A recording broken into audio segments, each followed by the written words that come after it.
Far Post is reporting that Kaizer Chiefs were offered Stanley Nwabali in a swap deal, and Chippa United were going to get Brendan Peterson in return. And Kaizer Chiefs said, no, thank you.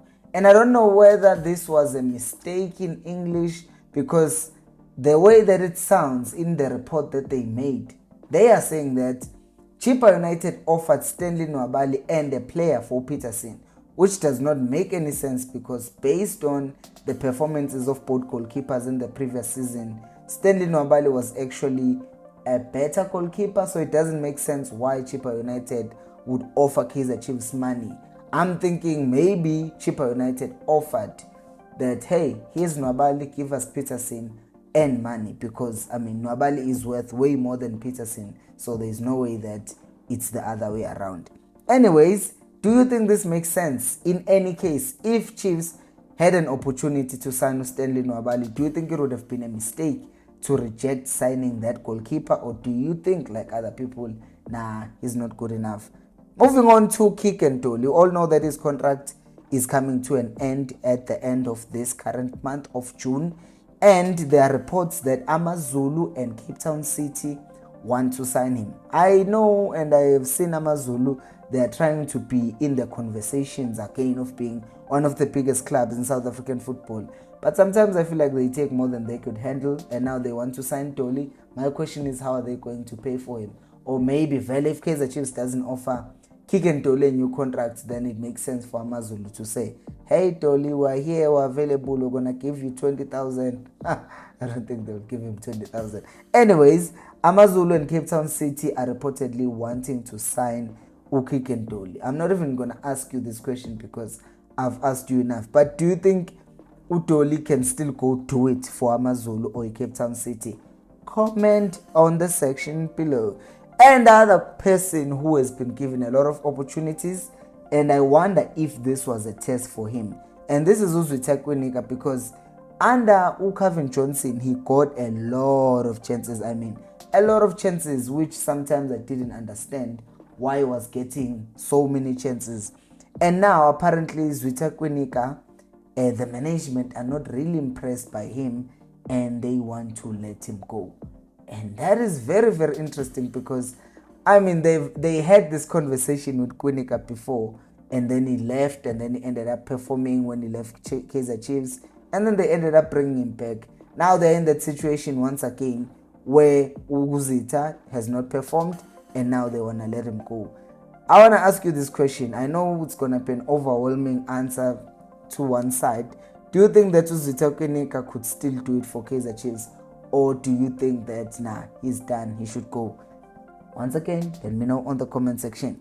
And there is this guy, Mojela, who's currently playing for TS Galaxy.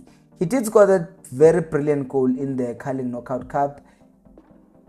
His stats on the other side throughout the entire season, he only had 4 goals and 1 assist in 27 appearances. For a striker, that does not really sound that much. Like, it's not convincing. And he was on, I think he was on SABC Sports when he said it with Andile, and it was like blatant. He said he wants to play for Sundowns. And now the reports are suggesting that Mamelodi Sundowns, Kaizer Chiefs, and Orlando Pirates all want to sign him. By the way, I know there is a TS Galaxy, so probably the chances are not as inequality as you'd get in Mamelodi Sundowns or Orlando Pirates, for example. But as I'm saying, Sundowns want to buy him, Kaizer Chiefs want to buy him, and Orlando Pirates want to buy him. The player said he wants to play for Sundowns, which means if Sundowns bid money and they say they want him, they're going to get him. And the reports are also suggesting that TS Galaxy is waiting for the highest bidder, which also means if Sundowns bid, they will win. We know this. So I just want to get your opinion as well on Mojela. Do you think that Kaizer Chiefs should be signing this player? Because they did try to sign him last year from Kaizer, but then it did not materialize for whatever reason, and he ended up going to TS Galaxy. I find this very weird, because Chiefs does this thing a lot of getting beat to deals by teams that we see as small, and I think it's the same thing that happened once again with Mojela. If you've been watching this video to this point, I'm going to ask you, what are you waiting for? Why have you not liked it? Because clearly you're enjoying it. So take a moment and just please like the video and subscribe to the channel. And now let's talk about Utusopala. Because Utusopala is saying that, obviously everyone knows this, it's embarrassing that Kaizer Chiefs finished 10th. I mean, raise your hands if you agree with Tusopala. Yeah, I see you. Raise them high. Yeah, sure.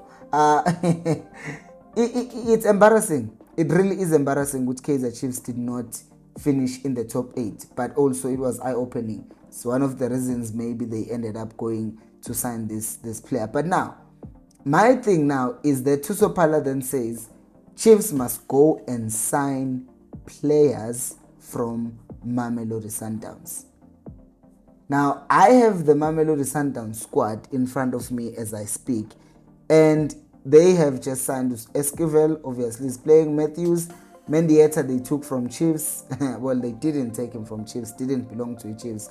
They have the likes of Lesibanku, Temko Siloch, Batusi Aupas, Lucas Ribeiro. All these players that I'm counting are obviously not going to be signed by anyone. But when you start talking about players such as Laila K, whose future, obviously his contract with Sundowns, they loaned him to SuperSport United. Some people are suggesting because they did not want him to go to Kaizer Chiefs. But he's 31. Let's start with him.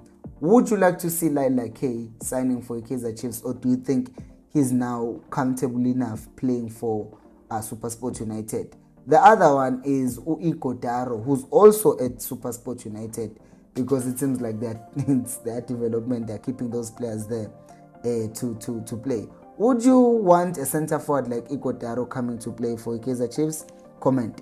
The next player is Uchori February, who, I can't even tell you how long he's been there, but he's a goalkeeper who's just been sitting on the bench, sent out on loan, came back, sat on the bench.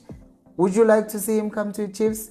And then there is I'm trying to find Uspepelo Mkhulise, because Mkhulise is one of those players that a lot of people have said, yeah, player would be very good for Kaizer Chiefs, because I'm not trying to say that I'm not trying to say what's the thing that I'm trying to say. I'm not trying to say he's useless at Sundowns, but I think there are just way too many players ahead of him, and he ends up not playing any games, and because he's not playing so many games, it ends up affecting him, because obviously every player wants to be playing. And there's also Umabue. Would you like to see a player like Umabue coming to Kaizer Chiefs? Or are you in a position where you are saying, bro, I'm sick and tired of signing Sundowns players? Let me know down on the comment section below. Thank you so much for watching, and until next time, remember, Khosi, Pelumo.